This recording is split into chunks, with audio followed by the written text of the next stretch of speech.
Our partnership between and among ASEAN, China, Japan, and the Republic of Korea is not just a collaboration. It is a vital alliance that highlights the profound role of tourism as a catalyst for unity and mutual prosperity.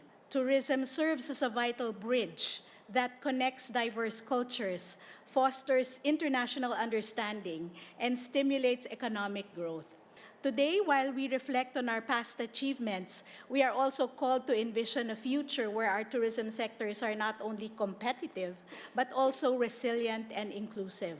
By strengthening our partnerships, we can champion cultural exchange and foster innovation in travel experiences, thereby enhancing the appeal of our destinations to travelers from every corner of the globe.